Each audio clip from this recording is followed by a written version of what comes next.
Тэгэхээр өнөөдрийн хувьд бол бид өнгөрсөн 12 сарын 8-наас 12-ны өдөр төрийн ордонд оюутлын асуудлаарх нотлох баримтыг шинжилэн судлах нээлттэй сонсголыг бол зохион байгуулсан байгаа. Тэгэхээр улсын хурлын 25 оны 62 дугаар тогтоолоор байгуулагдсан хэн шалгах төр хороо асуудлыг олон нийтэд ил тавьж хэлэлцсэн байгаа. Нилээд их анхаарал татсан. Тэгэхээр өнөөдөр бид улсын хурлын гишүүн Ган Зориг эрхэмтэй сонсголын гол дүгнэлт, дараагийн шийдвэрүүд мөн уулуурхай эдийн засгийн бодлогын том зураг дээр төлхөө ярилцахыг хичээх болно. Студид тавтаа морилно. За баярлалаа. Тэгэхээр сонсголын дараа бол ер нь мэдээлэл нь хэтэрхий ихтэй шийдэл нь дутдаг гэдэг нэг эрсдэл гардаг. Таны хувьд яг энэ сонсголыг хамгийн одоо том 3 ололт нь эерэг сөргөөс хамаарахгүй хамгийн том 3 ололт нь олонний талдаа юу вэ гэж харав? За энэ оюутлын төсөл бол Монгол улсын хувьд уулуурхайн салбарт оруулсан маш том хөрөнгө оруулалт, маш том төсөл урт хугацаанд үргэлжилнэ. Тийм болохоор өнгөрсөн 16 жилийн хугацаанд оюутлын төсөлтэй холбоотой бас олон янзын мэдээлэл эргэлзээ тэнэгэлзээ. Ялангуяа Монгол улсын эрх ашиг 50-аас дээш шүүвд нь өрөөгөөж өртөх ёстой гэсэн өртөхгүй байгаа асуудлаар бас олон талын эргэлзээ тэнэгэлзээ явж ирсэн.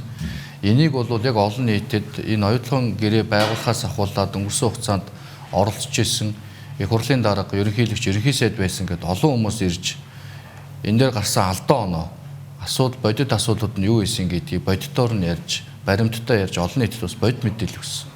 Энэ бол маш чухал зүйл гэж бодож байгаа. Тэгээд энэ дээр бол бид нар бас төгөлдүүдээ хийж хагаад тэгээд дараагийн энэ их хурлаар оруулаад улсын хурлын тогтоолын төслийг батлуулна. За тэгээд би 3 зүйлийг онцолж хэлвэл нэгт оюутлын бүлэг ордод онтрогийн 2 том лиценз байдаг. Нийт оюутлын 5 лицензтэй харьцуулбал 30 орчим хувийнх нь баялаг нөөцийг эзэлж байгаа. Энэ бол оюутлын хөрөнгө оруулалтын гэрээ, хувийн нөлөөлөгчдийн гэрээтэй огтоос хамаагүй тусдаа стратегийн ордод авч тусдаа шинэ хөрөнгө оруулалтын нөхцлүүд тохирж гэрээ байгуулах ёстой гэсэн байр суурин дээр бол бүгд санал нэгтэй байгаа. Анханаас огтоос. Хоёрдугаарт оюутлын хөрөнгө оруулалтын өгөөжийг Монгол улсад тэр 53% төрөхийн тулд хувийн нөлөөлөгчдийн гэрээнд орсон олон янзын зардлыг өсгсөн асуудал байдаг. Түүнээс гадна менежментийн зардал гэж маш том зардал байж байгаа. За мөн олон татварыг тогтворжуулсан. Тухайлбал давхар татварын асуудал. Люксембург, Монгол улс хоёр давхар татварын гэрээтэй тэгээд 20% татвар авах нөхцөлтэй байсан. Давхар татварын гэрээ харилцан байгуулчихаар 20% нь тэг болчихж байгаа.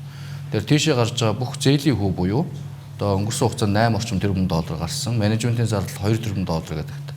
10 тэрбум доллароос 20% гэдэг чинь баг 2 тэрбум доллар авч үлдэх ёстой байсан. Энийг бол авч үлдэж чадаагүй. Тэгэхээр эдгээрийг бас авч давхар татварын асуудлаа бас эндээ Монгол улс үр ашиг болгож авч үлдэх ёстой гэдэг.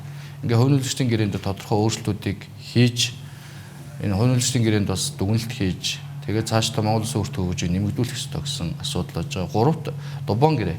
Дубан гэрээтэй холбоотой бас цуцалсан гээд Монгол улсын их хурлаас цуцал гэдэг шийдвэр гарсан дуусгуур болгох гэдэг. Шүүхийн шатанд явж байхдаа бас цуцалсан хэдий ч ерөнхий сайдын захирамжийг цуцлаад хүчингүй болгоод цаашаа гэрээний үр дагавар бол хэрэгжиж явж байгаа. Түүгээр Rio Tinto Дубан гэрээгээр гэдэг өнгөрсөн хугацаанд бараг 2 тэрбум долларын зардал бас хэрэгжүүлээд гүйцэтгэж гаргаа авчихсан гэж байгаа. Энийг зогсоох ёстой гэдэг. Яг иймэрхүү гол эрх ашиг нь Монгол улсын эрх ашиг хангахгүй байгаа зүйлүүдийг засгийн газарт үүрэг өгж улсын хурлын тогтоолоор зас залруулах юм асуудлыг шийдэж байгаа гэсэн. Сонсголын үеэр таны хувьд бол өмнө нь олж мэдээгүй байсан, сонсголын үеэр олж мэдсэн ер нь хамгийн их гайхшруулсан зүйл юу вэ? Дубан гэрээтэй холбоотой асуудал. Дубан гэрээг бол хүчингүй болгоод цуцалцсан гэд Монголын талаас олон нийтэд гэж ялгаж байгаа. Тийм мэдээд байдаг. Гэтэл гэрээг нь бол үр дагавар буюу гэрээ байгуулах эрх олгосон ерөнхий сайдын захирамжил шүүхээр явж хүчингүй болсноос биш.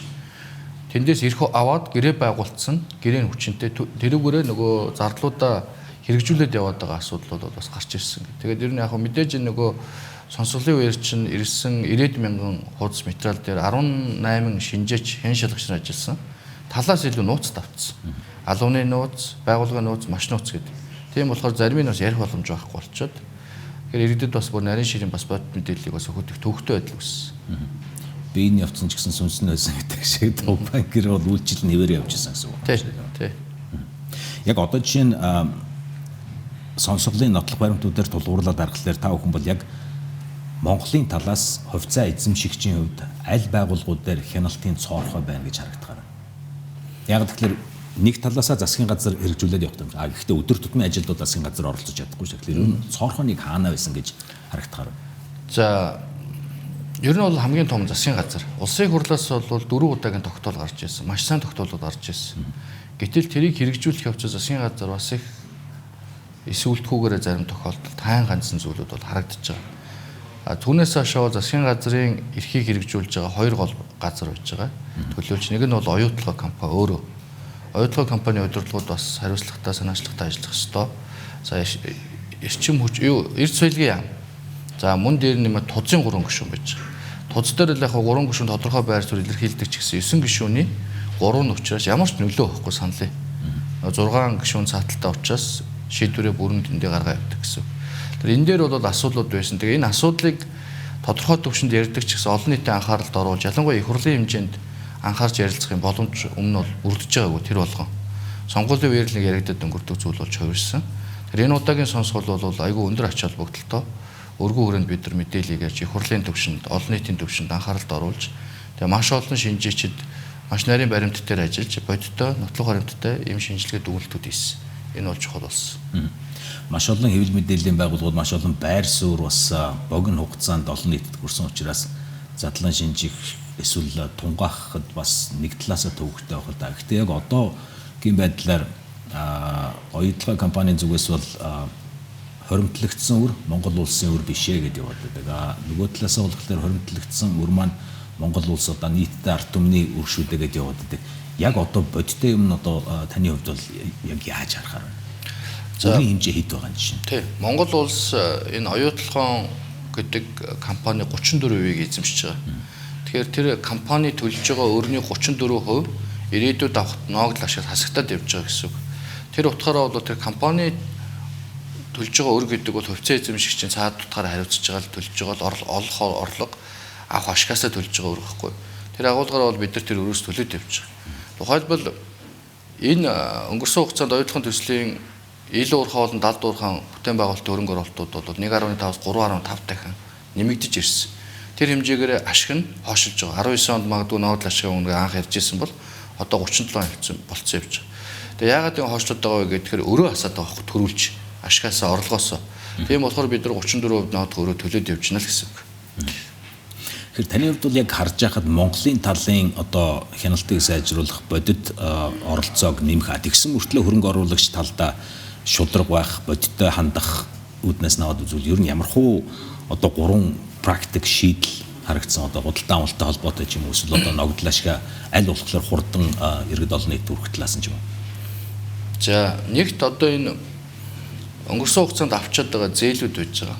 Зээлийн хүүн олон улсын энэ уул уурхайн төсөл татдаг хүүгийн хэмжээс 2 дахин өндөр байгаа. Тэгэхээр энэ зээлийн үг нэн төргөн бууруулах хэрэгтэй. Одоо бол доллараар жилийн бид нар 11.3 орчим хувийн хөгжиж байгаа. Тэгэхээр жилд одоо 12 тэрбум долларын өр хөрөмтлөгдсөн байлээ гэдэг утгад 1.3 тэрбум доллар жил болгон нэмчихэж байгаа байхгүй зөвхөн хүнд. Тэр энийг бол дор хаяж 3-аас 6% бууруулах бүрэн боломжтой гэж харж байгаа. Энэ бол олон улсаас цаатаасаа бас Rio Tinto-гийн татж байгаа их усүрээс арай өндөр. Гэхдээ Монголын авж байгаа энэ хит өндөр хөө бууруулах тул одоо харилцаа ашигтай бас тэгших боломжийг бол бүрдүүлнэ гэж харж байгаа. Нэгт хоёрт гарч байгаа зардал, менежментийн зардал. Менежментийн зардал бол бас л ялгаа авахгүй. Rio Tinto-гийн Ontra-гийн 2 лицензийг эзэмшиж байгаа компани төлж байгаа менежментийн зардал 125. Монголын төлж байгаа ч мараа 6 болчихж байгаа 5 дахин өндөр. Тэр энийг бас бууруулах хэрэгтэй. Тодорхой төвшнийг бодит хэмжээнд нь очтол. За 3-т бид нар ил тод болох хэрэгтэй санхүүгийн баримт мэдээллүүдийг одоо анх үнэлэгчдийн гэрээ байгуулахдаа санхүүгийнхаа ихэнх баримтуудыг нууц тавьчихсан. Тэгээ аудит хийгээд аудитын дүгнэлт гардаг тэр нь бас нууц болцсон. Тэгээ нууцд орчхоор зах зээлийн үнээс хит өндөр үнээр бараа бүтээгдэхүүн худалдаж авч байгаа. Тэр нь бас компани шууд ашигт нөлөөлж байгаа, Монголын талын хүртгүүг шууд нөлөөлж байгаа зүйлүүд байгаа. Ийм байдлаар энэ төсөл төрөнг оруулагч Rio Tinto талж, за мөн баялгаа эзэмшүүлээд хамтраад ажиллаж байгаа Монгол талж харилцсан ашигтай тэгш шудраг ийм байх зарчим руу явах ёстой гэсэн байр суурьтай байж байгаа. Тэгэхээр сонсголын дараагийн алхам нь яг юу болж тарах нь одоо юу гэж хэлдэг төр орооны тайлан санал дүгнэлт гарлаа гэд тэрийг одоо цаашаа халбжаад яг ямархуу шатааралаар явах хүлээлттэй байна. За өчигдөр бид нар төр орооны хамгийн сүүлийн хурлаа хийж санал дүгнэлтүүдэд нэгтгсэн. Өнөөдрийн улсын хурлын чуулганаар бид нар улсын хурлын тогтоолын төсөл оруулж байгаа. Энэ дээр бол хэд хэдэн онцлог зүйлүүд байгаа. Нэгт энэ Ontra-гийн 2 лицензийг бол тусна хөрөнгө оруулалтын гэрээ байгуулж явах ёстой. хоёрт энэ хувийн үржлийн гэрээн дээр заасан тэр өндөр зээлийн хүү менежментийн зардал зэрэг асуудлуудад дүгнэлтүүд хийгээд цуцлал гэж хэлж болохгүй. Шаардлагатай бол цуцлах хүртэл арга хэмжээ авах засгийн газарт үүрэг болгож байгаа. За гуравт бол энэ Дубан гэрээтэй холбоотой асуудлууд. Тэгээд дөрөвт нь бол энэ анханасаа энэ оюутлын төсөл эхлэхдээ Монголын төлөв хүртэх хөгжиж 53% байна гэсэн. Тэр өнөөдөр засгийн газрын мэдээж байгаагаар бол 37 орчим хувьтай явж байгаа.